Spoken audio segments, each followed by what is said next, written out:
Hola jóvenes, ¿cómo están? Buenas tardes.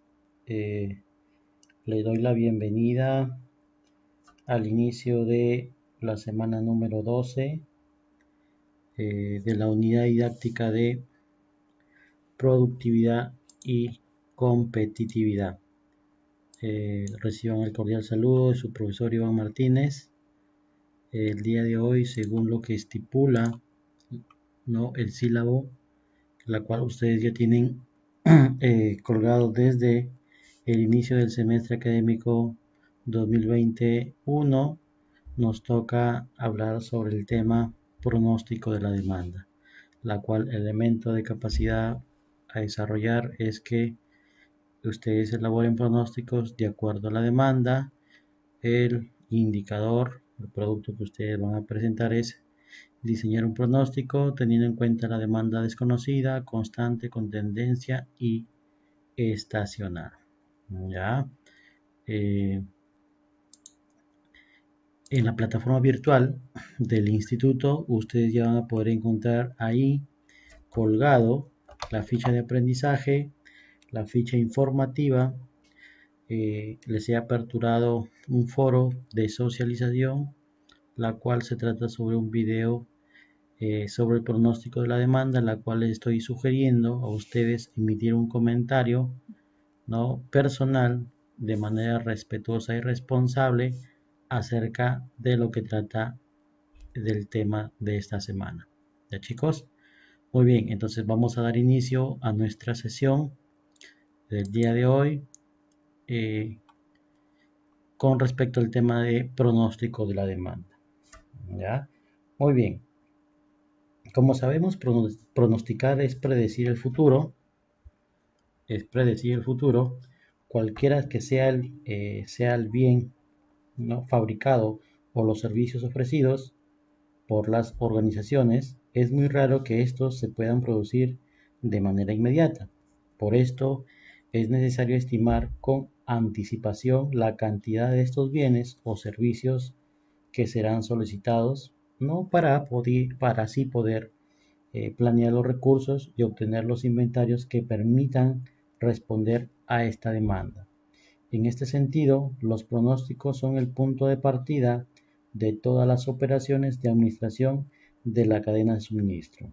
La eficacia del trabajo de planificación depende directamente del grado de precisión y de la fiabilidad de los pronósticos.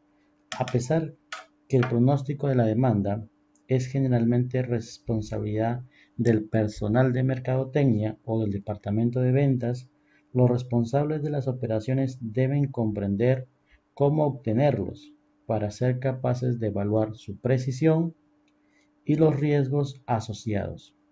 Los administradores de operaciones son también responsables de pronosticar el consumo de los diferentes productos utilizados al interior de la organización, como por ejemplo tenemos los suministros, las piezas de recambio, los productos de mantenimiento y limpieza.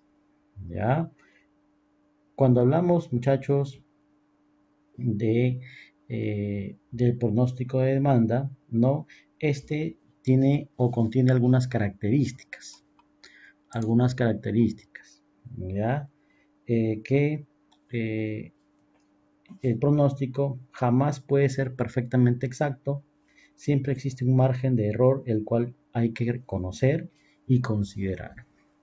Si el horizonte de planeación aumenta, la exactitud de los pronósticos disminuye. Dicho de otro modo, hay que otorgar a los pronósticos a largo plazo un margen de error más alto que los pronósticos a corto y mediano plazo. Habitualmente los pronósticos son más exactos para una familia de productos que para cada producto individualmente. Por ejemplo, para una empresa como Toyota, para los próximos trimestres, las ventas agregadas de cada categoría de vehículo, ya sean sedán, deportivos o camionetas, se pueden pronosticar con más precisión que las ventas de cada modelo de una categoría, como por ejemplo Corolla, Camry, Prius, ¿no?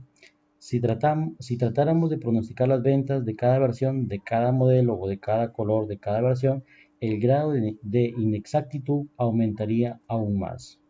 Cuanto más volátil es la demanda, más difícil es hacer pronósticos exactos. Por ejemplo, la demanda de los productos y servicios de primera necesidad, como la leche y la electricidad, es menos afectada por por los avatares de la economía en comparación con la demanda de los productos y servicios que no son indispensables, como por ejemplo las joyas, los boletos para espectáculos, etc. La primera es más fácil de pronosticar. Las empresas deberían pensarlo bien antes de tomar decisiones que podrían contribuir al aumento de la volatilidad de la demanda para sus productos. Para un fabricante de automóviles, la acción de adicionar modelos, versiones o colores hace la demanda exacta de cada producto más difícil de pronosticar. Asimismo, varias decisiones de mercadotecnia, oferta o rebajas, crean ellas mismas una inestabilidad en la demanda, ¿no? Por eso es importante que se tenga en cuenta estas características para generar un pronóstico de demanda que sea el adecuado, ¿no? Teniendo en cuenta que se deben tener ciertos criterios para poder realizarlos. ¿Ya? Muy bien, muchachos. ¿De qué manera los pronósticos son importantes? Si trabajo en función a las finanzas, a los recursos humanos, a los sistemas de información, a la mercadotecnia y ventas y a las operaciones y logísticas, debo tener en cuenta lo siguiente. Si hablamos de finanzas, ¿no? En este caso, utilizaré los pronósticos a largo plazo para estimar las necesidades futuras del capital. Si hablo de los recursos humanos, utilizaré los pronósticos para evaluar las necesidades de mano de obra. Si hablo de los sistemas de información, tendré que desarrollar y poner al día las herramientas necesarias para acumular los datos históricos y generar los pronósticos. Si hablo de las mercadotecnias y ventas, en este caso estará directamente involucrado en la elaboración de los pronósticos de las ventas y la demanda del mercado. No confiarán sobre todo la entrega de los datos cuantitativos y cualitativos derivados de la investigación comercial, con los cuales se puede evaluar la demanda futura a corto, mediano y largo plazo. También se tiene que colaborar de cerca con los responsables de las operaciones antes de decidir un anuncio de las ofertas o rebajas, ya que los últimos tienen un efecto importante en la demanda. Estamos hablando en este caso, de la publicidad. Con respecto a las operaciones y logísticas, se tendrá que desarrollar y utilizar los pronósticos de las demandas internas y externas para determinar la cantidad a pedir o fabricar, administrar los inventarios, planear las operaciones a corto, mediano y largo plazo, establecer los horarios de la mano de obra y evaluar las necesidades en cuanto a la capacidad a largo plazo. ¿Qué factores afectan a la demanda, muchachos? ¿No? ¿Por qué la demanda varía? Identificamos en este caso 5 grupos de factores. La primera que está relacionada con el patrón de estacionalidad, la segunda que está relacionada con las condiciones de mercado, la tercera que está relacionada con el ciclo de vida del bien o servicio, la cuarta que está relacionada con los factores endógenos y la quinta que está generada por los componentes residuales. ¿Ya? Cuando hablamos, cuando hablamos de los patrones de estacionalidad, la gran mayoría de bienes y servicios están afectados por variaciones estacionales. Es decir, que la demanda aumenta y luego disminuye de manera regular y previsible, algo que pasa en un periodo de un año o menos. Por ejemplo, la demanda de bicicletas aumenta en primavera y al inicio del verano, pero disminuye en otoño. La demanda de las tablas de software o de surf, perdón, aumentan en verano, ¿verdad? Pero en otoño e invierno disminuye. Para los bienes tangibles, la estacionalidad es sobre todo anual, es decir, que el ciclo entero se repite todos los años. En el caso de los servicios, también se pueden encontrar estacionalidades mensuales, ¿no? El ciclo se repite cada mes. Se pueden encontrar estacionalidades, en este caso, por ejemplo, como los bancos que están más llenos al iniciar el mes, ¿verdad? Estacionalidades semanales, ¿no? Cuando el ciclo se repite cada semana, por ejemplo, los bares son más concurridos los fines de semana y las estacionalidades diarias, el ciclo se repite cada día. Por ejemplo, el metro tiene más pasajeros entre las 7 y 9 de la mañana y luego entre las 4 y 6 de la tarde, para ser más exactos con respecto al patrón de estacionalidad. Con respecto a las condiciones del mercado,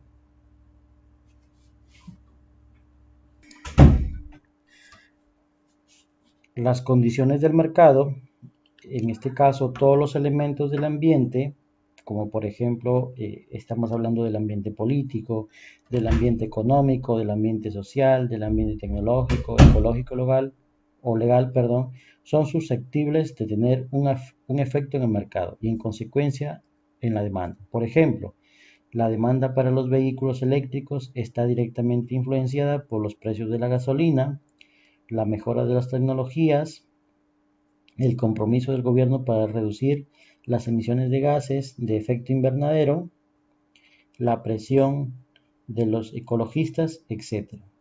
¿Ya? La demanda también es afectada por los ciclos económicos, la sucesión de periodos de expansión y de recesión, y por los ciclos industriales, la llegada de un gran número de competidores que tratan de penetrar el mercado, seguido por una eliminación progresiva de las empresas menos competentes. Las fluctuaciones en la demanda ocasionadas por el mercado pueden reflejarse en una tendencia a largo o mediano plazo, pero también a corto plazo, como en el caso de las acciones de los competidores, ¿no? Que tiene que ver con lo que son precios, ofertas, publicidad. Con respecto al ciclo de vida del producto o el servicio, cuando un nuevo producto o servicio aparece en el mercado, su demanda es baja, porque aún obviamente no es conocido. Si responde adecuadamente a una necesidad y está bien comercializado, su demanda va a aumentar con cierta rapidez hasta estabilizarse en un momento dado. Si la necesidad desaparece o si nuevos productos o servicios que responden mejor a ella aparecen, la demanda disminuirá, ya sea para estabilizarse otra vez o para desaparecer completamente. En general, el ciclo de vida de un producto abarca varios años, incluso varios decenios, a menos que su popularidad sea un efecto de la moda. En este caso, su ciclo de vida será corto. En conclusión, tenemos que eh, tenemos que muchas veces un producto, cuando hablamos de su ciclo de vida, tiene o depende directamente de cómo sea publicitado y de cómo se, se establezca en un mercado, debido a que muchas veces solamente aparecen por ciertas temporadas y no son continuamente estables debido a que no satisfacen en este caso la necesidad o aparece otro producto que satisfaja la necesidad de la persona, perdón, de las personas que desean adquirir ese producto o ese servicio. ¿Ya? Cuando hablamos de factores endógenos, ¿no? Mientras que los tres grupos anteriores tratan de eventos externos a la empresa y por tanto están fuera de su control, este cuarto grupo concierne decisiones hechas internamente y por tanto que se pueden controlar. En la realidad, todos los días las organizaciones toman decisiones capaces de influir en la demanda de los productos que ellas fabrican o de los servicios que ofrecen. Las acciones más evidentes son las que buscan de manera explícita aumentar la demanda, como las rebajas, las ofertas y la publicidad. La selección de los tipos de tarificación tienen también una influencia.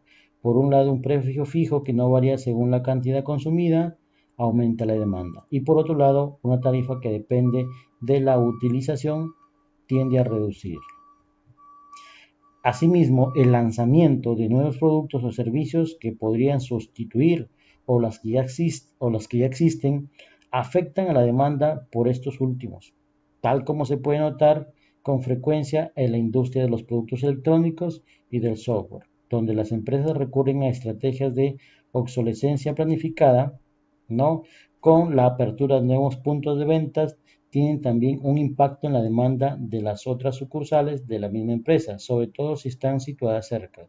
En ciertos sectores de actividad, las decisiones relacionadas a la capacidad tienen por consecuencia un cambio en la demanda. Por ejemplo, una empresa que está siempre en escasez de productos o servicios verá muchas veces su demanda disminuir, ya que los clientes preferirán, sin dudarlo, ir a otro lado.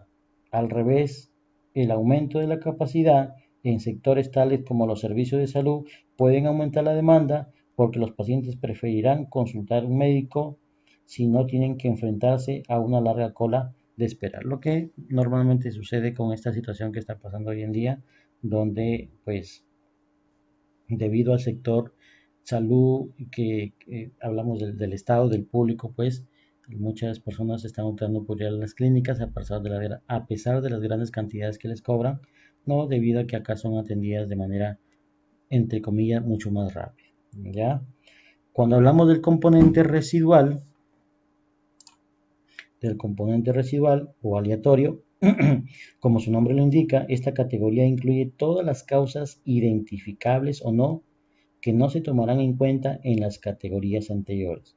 Puede tratarse de variaciones debidas al azar o a eventos fortuitos y no recurrentes, pero también puede referirse a las variaciones cuyas causas serían probablemente identificables, pero que los análisis realizados no alcanzaron a percibir. El componente residual ocasiona la mayoría de problemas a los administradores de operaciones. En este caso, la organización solo le queda tratar de reaccionar lo mejor posible implementando sistemas de operaciones con una capacidad flexible y conformándose con algún desperdicio de los recursos, si la demanda es más baja que el promedio, obviamente. O incluso con algunos clientes insatisfechos a quienes no se pudo servir o porque el servicio fue más lento de lo normal, si la demanda es más alta en este caso, que el promedio. ¿Cómo ¿Cómo pronosticamos la demanda? ¿No? Para evitar perder tiempo y recursos, el proceso debe estar bien estructurado. ¿Ya? Para eso existe un proceso de elaboración, la cual el primer punto es definir el problema, ¿no? Antes todo, ¿no? Hay que decidir el horizonte de planeación, ¿no? Teniendo en cuenta que puede ser a largo plazo, mediano plazo o corto plazo, y luego determinar el grado de exactitud requerido. Por ejemplo, para hacer, para hacer la planeación agregada de las operaciones, se necesitan pronosticar las ventas globales de la empresa por lo menos un año antes, mientras que para el plan detallado se necesitan pronosticar las ventas de cada uno de los productos para los 2 o 3 meses siguientes. El segundo, el segundo paso o proceso es reunir los datos, ¿no? Que nos indica que la primera y la más importante fuente de datos es el historial de ventas pasadas, ¿no? Estamos hablando de las últimas semanas, de los últimos meses o de los últimos años. La utilización de sistemas confiables para colectar o recolectar los datos de la demanda juega un rol fundamental al definir la capacidad de la organización para obtener pronósticos fiables. Enseguida se van a añadir algunos datos complementarios, ¿no? Sobre los elementos del ambiente, que ya les indicaba que son los políticos, legales, económicos o sociales, ¿verdad? Que podrían influir en las ventas futuras. Por ejemplo, las referencias demográficas, las estadísticas del ingreso en los hogares, las cotizaciones del dólar, las cotizaciones del mercado para los metales, etc. Información colectada o recolectada al encuestar a los clientes, decisiones tomadas por los competidores y consejos de expertos sobre las tendencias del mercado. Luego, el siguiente paso es hacer un análisis exploratorio de los datos. Por ejemplo, si las estacionalidades tienen un rol importante, en su momento se tendrá que hacer desaparecer esta estacionalidad de los datos. Otros métodos se elegirán si se observan tendencias a la alza o a la baja, o según si esas tendencias se consideran lineales o exponenciales. Luego el siguiente paso es escoger los métodos de pronóstico que parecen ser los más adecuados en función del grado de precisión deseado y de los recursos y los datos disponibles. Además, se harán algunas pruebas para validar si el o los métodos elegibles o elegidos permiten obtener buenos resultados ante la situación específica vivida por la organización. Por ejemplo, se pueden utilizar las ventas de 2 años atrás y aplicar el método elegido para ver qué montos de ventas este método hubiera pronosticado para el año pasado. Luego se compararían los pronósticos a las ventas reales. Probando diferentes modelos, se podrá posteriormente escoger el que arroje los resultados más exactos. Luego tenemos poner en aplicación los métodos escogidos para pronosticar la demanda futura en cuanto a las próximas semanas, los próximos meses o los próximos años y hacer un seguimiento de los resultados, ¿no? Al final de cada periodo de pronóstico se podrá verificar si han sido exactos o si es necesario modificar el método de pronóstico elegido, perdón. ¿Ya? Tenemos métodos de elaboración de pronósticos, ¿no? Los utilizados son los métodos cualitativos y los métodos cuantitativos, ¿ya? La cual, en función a los métodos cualitativos, se utiliza la experiencia, la habilidad y el juicio de un grupo de participantes que conocen bien el sector de actividades y que son capaces de dar un consejo sólido sobre la demanda futura. A pesar de ser subjetivos, estos métodos pueden ser muy útiles, sobre todo en situaciones donde se dispone de poca o ninguna información histórica, por ejemplo, cuando se lanza al mercado un nuevo producto o servicio. Estos métodos permiten también explicar una posición, así como enriquecer y validar los resultados alcanzados en los métodos cuantitativos. Dentro de los principales métodos cualitativos tenemos los siguientes: la investigación de mercado, ¿no? Que se hace en función a las encuestas a los consumidores que permiten determinar el interés de los clientes o usuarios por un producto o servicio. Los grupos de consenso, donde se les pide la opinión de ejecutivos y expertos, los miembros de la organización que conocen bien la empresa y su sector de actividades. Gracias a su experiencia, estas personas tienen una percepción bastante exacta sobre las tendencias del mercado y del impacto que los diferentes cambios pueden tener en la demanda. Los métodos Delfos. Este método consiste en recabar la opinión de un grupo de expertos anónimos, haciéndoles llegar una lista de preguntas sobre la industria y su mercado. Un coordinador recopila los resultados, prepara un resumen de las respuestas y una recapitulación de los argumentos y envía este documento a los expertos otra vez. Ellos podrán en ese momento ajustar su opinión en función a los puntos de vista de los demás. Se puede seguir este procedimiento hasta alcanzar un consenso. Luego tenemos las analogías históricas. Este método utiliza los datos históricos de productos similares para pronosticar las ventas de un nuevo producto para el cual ningún dato histórico existe. Por ejemplo, para estimar la tasa de crecimiento de las ventas de discos de DVD, los analistas consultaron, entre otras cosas, la curva del ciclo de vida de los discos, de los CDs, cuando estos fueron introducidos al mercado. El mismo plan fue utilizado para pronosticar las ventas de los discos Blu-ray. ¿Ya? Ojo, la principal ventaja de los métodos cualitativos es que toma en cuenta los factores intangibles que no son considerados por los métodos cualitativos. También son métodos muy útiles cuando no se tienen o no existen datos históricos. Por ejemplo, para que una empresa que recién empezó sus operaciones, cuando se introduce en el mercado un nuevo producto o servicio, o incluso cuando se quiere entrar a un mercado nuevo. A pesar de estos beneficios, los procesos de consultación pueden ser largos y costosos, los resultados pueden estar tergiversados y los datos y los datos recolectados pueden ser poco exactos. Con respecto al método cuantitativo, ¿no? Se dividen en dos grupos, los métodos causales y los métodos de análisis de series de tiempo. Los métodos causales, ¿no?, consisten en establecer la relación de causa-efecto entre determinadas variables del ambiente y la demanda, en cuantificar estas relaciones y luego utilizarlas para pronosticar la demanda. Por ejemplo, se sabe que el precio de la gasolina tiene un impacto positivo en las ventas de vehículos pequeños y vehículos eléctricos y un impacto negativo en la venta de vehículos más grandes que consumen más gasolina. Si se cuantifican las relaciones entre estas variables, se pueden pronosticar las ventas de los diferentes tipos de vehículos usando la progresión del precio de gasolina, ¿no? Y los métodos causales no serán discutidos en este texto.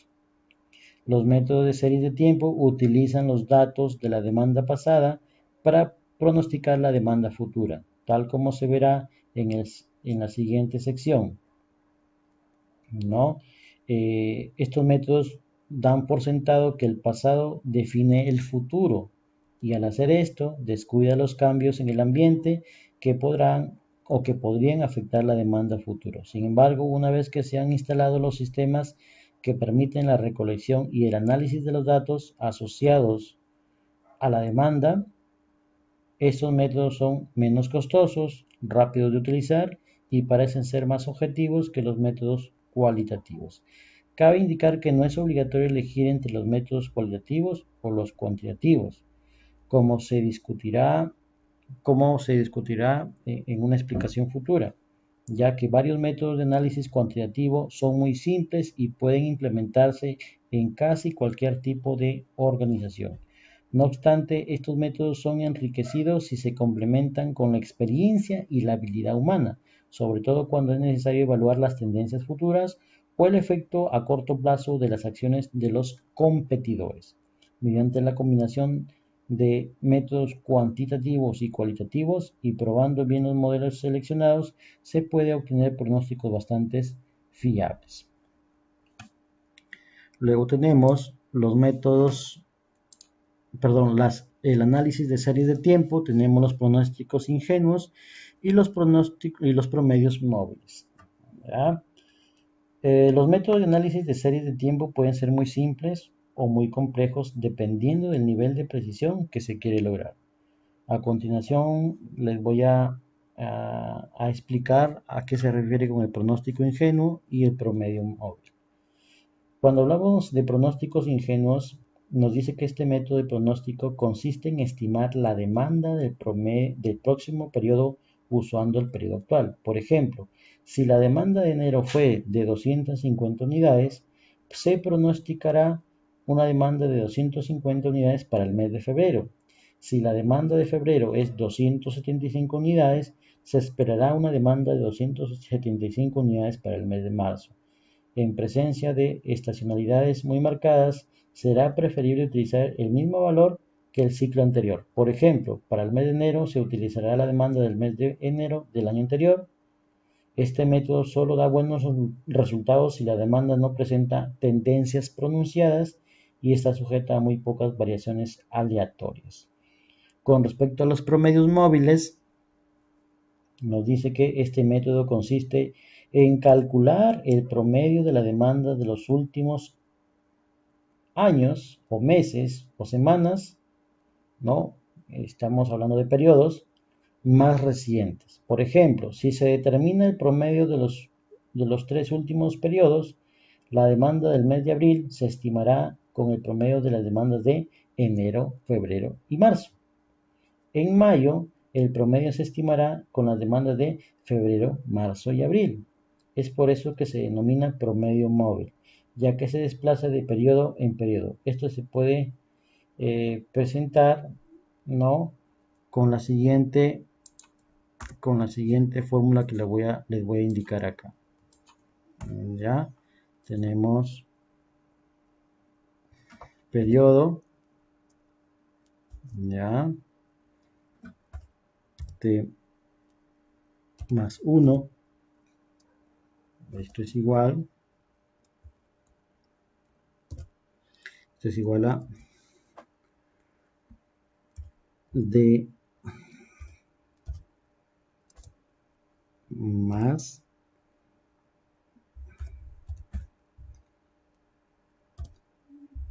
menos 1 más T menos 2 más D paréntesis T menos N, cerramos, más 1 entre N, donde tenemos que PT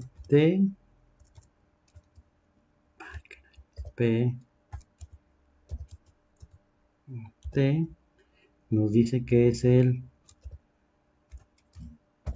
pronóstico para el periodo T, pronóstico para el periodo T. La N viene a ser el número de observaciones utilizadas, el número de observaciones utilizadas en el cálculo,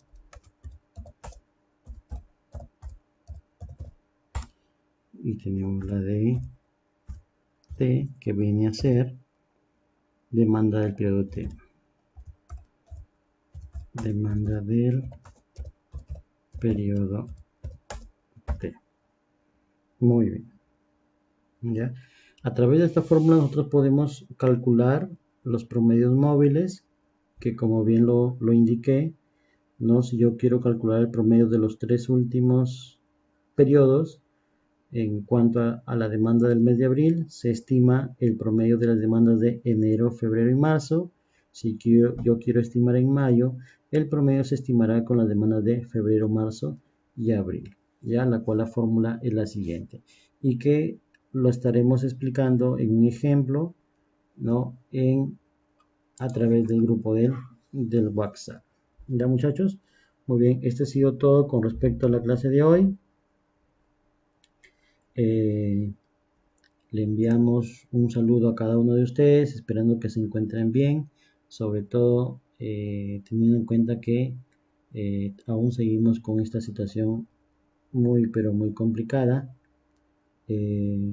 y pues esperemos que pase pronto, como siempre lo decimos, para la tranquilidad de nosotros mismos y de nuestras familias. ¿Ya, chicos? Muy bien, entonces ya saben, cualquier consulta o duda que ustedes tengan, por favor lo pueden hacer a través del grupo del WhatsApp. Bien, conmigo ha sido todo hasta el día de hoy. No olviden ingresar a la plataforma virtual del instituto, la cual ya está colgado la ficha de aprendizaje, la ficha informativa, el foro de socialización del video que está en el enlace, en el URL. Ya estará colgada esta sesión también aquí en la plataforma virtual, y la tarea que les indiqué desde un inicio de la sesión. Ya, muy bien, chicos, nos vemos, cuídense, hasta pronto.